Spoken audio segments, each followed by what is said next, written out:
అండి, praise the lord. ఎలా ఉన్నారు? అందరు బాగున్నారా? నేనైతే చాలా బాగున్నాను. మీరు కూడా బాగుండాలని దేవుని మనస్ఫూర్తిగా కోరుకుంటున్నాను. ఈరోజు నాకు ఒక వాక్యం అండి, ఈ వాక్యం చాలా నచ్చింది.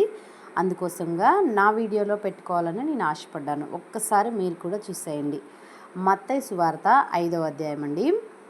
ఆయన ఆ జనసమూహములను చూసి కొండ ఎక్కి కూర్చుండగా ఆయన శిష్యులు ఆయన యొద్దకు వచ్చిరి. అప్పుడు ఆయన నోరు తెరిచి ఇలాగు బోధింపసాగెను. ఆత్మ విషయమై దీనులైన వారు ధన్యులు, పరలోక రాజ్యం వారిది. దుఃఖపడివారు ధన్యులు, వారు ఓదార్చబడుదురు. సాత్వికులు ధన్యులు, వారు భూలోకమును స్వతంత్రించుకొందురు. నీతి కొరకు ఆకలి దప్పులు గలవారు ధన్యులు, వారు తృప్తిపరచబడుదురు. కనికరము గలవారు ధన్యులు, వారు కనికరము పొందుదురు. హృదయశుద్ధి గలవారు ధన్యులు, వారు దేవుని చూచెదరు. సమాధానపరచువారు ధన్యులు, వారు దేవుని కుమారులనబడుదురు. నీతి నిమిత్తం హింసించబడవారు ధన్యులు, పరలోక రాజ్యం వారిది. నా నిమిత్తము జనులు మిమ్మల్ని హింసించి నిందించి మీ మీద అబద్ధముగా చెడ్డ మాటలెల్లా పలుకున్నప్పుడు మీరు ధన్యులు, సంతోషించి ఆనందించుడి. పరలోకమందు మీ ఫలము అధికమగును. ఇలాగున వారు మీకు పూర్వమందుండిన ప్రవక్తలను హింసించిరి. చూడండి, దేవుడు కొండ ఎక్కి కూర్చున్నప్పుడు శిష్యులందరూ ఆయన అడిగారంట. అయితే నోరు తెరిచి దేవుడు మాట్లాడుతున్నాడు. ఆత్మ విషయం మన ఆత్మ విషయంలో బయటికి అందరికీ కనపడేలాగా కాకుండా మన ఆత్మ విషయంలో దీనులంగా ఉండాలి. ప్రతి విషయంలో దీనులుగా ఉండాలి. అప్పుడు మనం ధన్యులమంట. పరలోక రాజ్యం మనదే. దుఃఖపడేవారు ధన్యులు. ఇప్పుడు మనకు కష్టాలు వచ్చినాయని, ఇప్పుడు మనకు కన్నీరు వచ్చిందని, ఇప్పుడు మనకు బాధ కలిగిందని మనం ఏడుస్తున్నాం కదా, మనం ధన్యులమంట. మనం ఓదార్చబడే రోజు ఒకటి రాబోతుంది. సాత్వికులు ధన్యులు, భూలోకమును స్వతంత్రించుకుందురు. నీటి కొరకు ఆకలి దప్పులు కలవారు ధన్యులు, వారు తృప్తిపరచబడుదురు.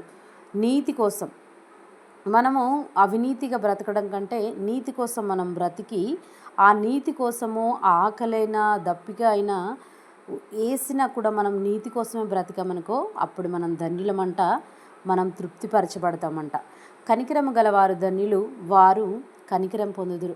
కనికరంగా ఉండేవాళ్ళు ధన్యులంట, వారు కనికరాన్ని పొందుకుంటారంట. హృదయశుద్ధి గలవారు ధన్యులు, వారు దేవుని చూచెదరు. హృదయము బయట మనుషులు ఒక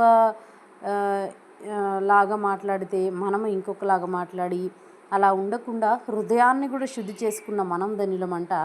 మనం దేవుణ్ణే చూస్తామంట. హృదయం ఎప్పుడు హృదయాంతరంగాలు ఎరిగినవాడు కదా, మన హృదయాన్ని కూడా చూసేవ దేవుడు అనమాట.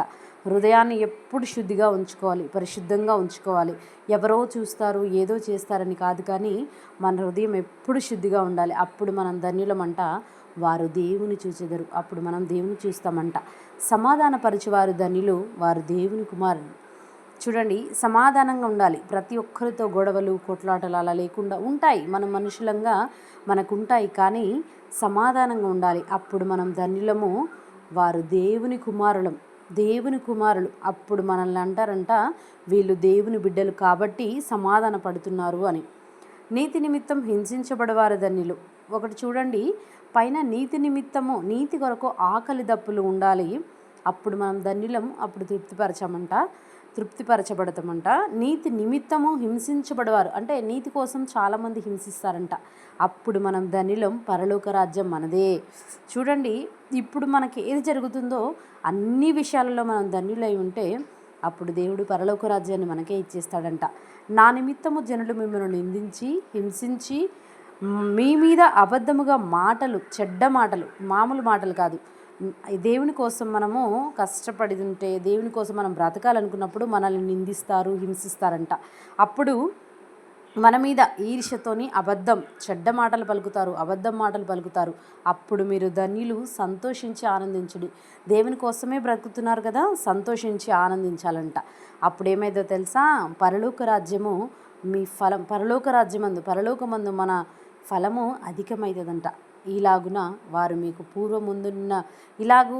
పూర్వం మన ప్రవక్తలను కూడా ఇలాగే హింసించారు. వారందరూ కూడా ధన్యులంట. మీరు లోకమునకు ఉప్పై ఉన్నారు. ఉప్పు నిస్సారమైనదైతే అది దేని వలన సారం పొందును? అది బయట పారవేయబడి మనుష్యుల చేత త్రొక్కబడుటకే కానీ మరి దేనికిని పనికిరాదు. మీరు లోకమునకు వెలుగై ఉన్నారు. చూడండి, మనం లోకానికి చీకటి కాదు, కానీ లోకానికి వెలుగై ఉన్నామంట. ఆ వెలుగు ధన్యత. దీన్ని బట్టి దేవునికి వందనాలు. ఆమేన్. దేవునికి స్తోత్రం కలుగును గాక.